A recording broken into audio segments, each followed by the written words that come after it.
Bismillahirrahmanirrahim. Assalamu alaikum. Урматтуу бир туугандар, Алланын тынчтыгы болсун баарыбызга. Урматтуу президент, бүгүнкү кайрылуу сизге болот. Биз мусулмандар, бул Кыргыз өлкөсү, Кыргыз жери 90% ушул ислам динин карманабыз, тутунабыз. Ошол себептүү кийин деле балким ислам мамлекети болуп калар деген жакшы ойдобуз. Бирок ага чейинки бир маселе бар. Ошол жакшы айтылбай, байкалбай жүрөт да. Буга чейин дагы Турсунбай Бакир уулу тарабынан айтылган. Бирок ал талкуудан өткөн эмес.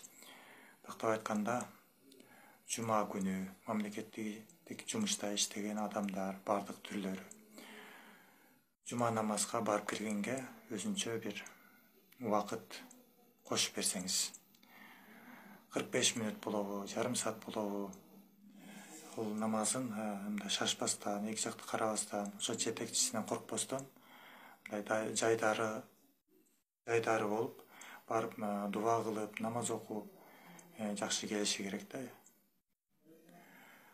Намаз окуйм деген киши жүрөгүнө ал баары бир качып барып намазын окуп келет да. Баары бир окуп келет. Андан көрө ошону мыйзамдаштырып койсо, ошонун тапкан ташыганы адал болот эле да. Жумушка кыянатчылык дагы болуп калат атпайбы? Биз ошону тууралап берип койсоңуз. Урматтуу эл, сиздер кандай карайсыздар? Эгерде ушул оюбуз, пикирибиз сиздерге жаккан болсо, анда лайктан басыңыздар. Ушул видеобузду бөлүшүп коюңуздар. Президентке сын эмес, сунуштуу, жакшы сунуштарды, көргөн нерсебизди, эмнеден кыйналып атсак, эмне көйгөйрөөк болсо, ошону айтып турушубуз керек да. Жок дегенде ушул интернет желесин колдонолу жакшылап. Жана ушул видеобузду поделиться кылып таркатып коюңуздар. Ошондой ойдобуз, туугандар. Жума намазды жакшылап мойнубузда парызыбызды мамлекеттик органда иштеген туугандар. Ушу жума да майрамда күн эмеспи? Ошо майрамды жакшыраак аткарып келиши керек да. Жума намаз парыз. Аны жалгыз окуй албайт.